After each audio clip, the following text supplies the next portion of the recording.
Monsieur le Président, Monsieur le Ministre, Monsieur le rapporteur, Madame la rapporteure, mes chers collègues, je voudrais commencer mon intervention pour exprimer une pensée toute particulière pour Marielle de Sarnez, qui est très attachée à ce texte et à cette thématique, et dont la place est justement sur ces bancs, dans cette enceinte.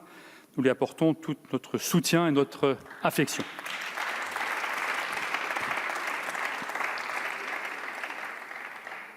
Pour aller directement au but, il faut dire que ce projet de loi, celui que nous examinons ce soir, est avant tout un projet de loi symbolique et en cela, il faut se réjouir. Mais ce texte, je l'espère, est aussi de nature à permettre une réflexion beaucoup plus large et plus fondamentale autour de la refondation de nos rapports avec les pays auxquels nous lie notre passé colonial. Et pourtant, rappelons-nous, il y a 4 ans, de telles restitutions avaient été jugées impossibles. Que sur cette question, les hésitations et les prétextes du gouvernement précédent ont laissé place aujourd'hui à un courage politique qu'il convient de saluer. C'est en effet le président de la République qui a initié une nouvelle doctrine lors de son discours de Ouagadougou le 28 novembre 2018. Il y déclarait justement « Le patrimoine africain doit être mis en valeur à Paris, mais aussi à Dakar, à Lagos, à Cotonou, et que d'ici 5 ans, les conditions soient réunies pour que les restitutions temporaires ou définitives du patrimoine africain. » Il aura donc fallu un courage politique inédit pour opérer un virage radical, promettant des restitutions importantes. Pour cette raison, nous soutenons l'adoption de ce projet de loi, mais vous l'avez compris, nous souhaitons aller plus loin pour rendre plus large et plus ambitieux le mouvement des restitutions. De fait, ce texte est une réponse immédiate, ponctuelle et partielle, et poursuit la logique de l'analyse des demandes au coup par coup, ce qui ne constitue pas une solution viable pour atteindre les objectifs fixés. En ce sens, le présent projet de loi ne répond pas à l'ambition exprimée et que je partage par le président de la République.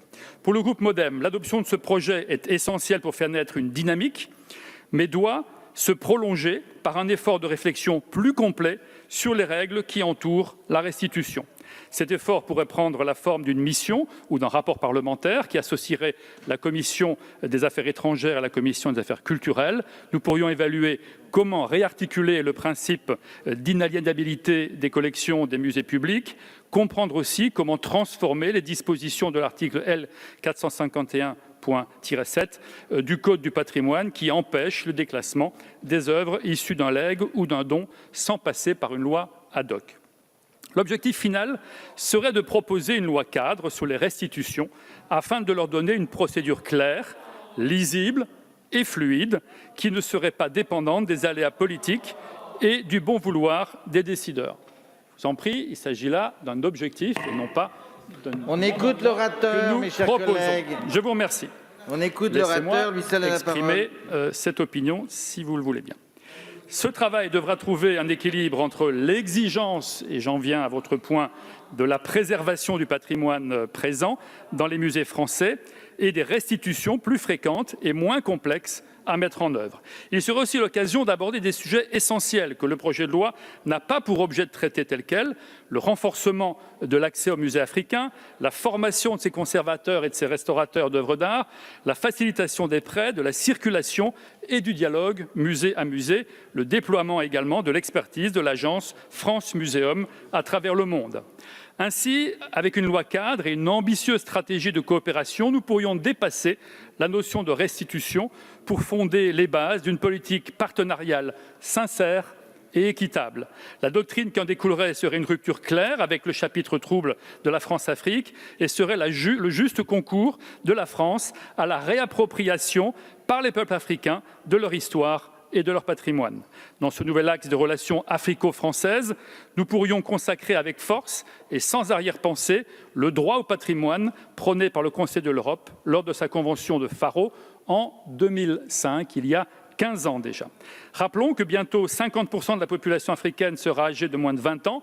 L'accès à la jeunesse africaine, à la culture, à la créativité et à la spiritualité qui a nourri l'histoire du continent est donc un enjeu de premier plan auquel nous devons contribuer. J'attire enfin l'attention sur l'indispensable suivi des œuvres restituées. Nous voyons les risques que peuvent exister de perdre la trace de ces œuvres dans les pays soumis à des formes d'instabilité politique. L'initiative que nous apprêtons à voter aujourd'hui est décisive à bien des égards, mais elle ne peut rester au stade d'ébauche. C'est pourquoi nous appelons à lui donner rapidement sa pleine dimension. Je vous remercie.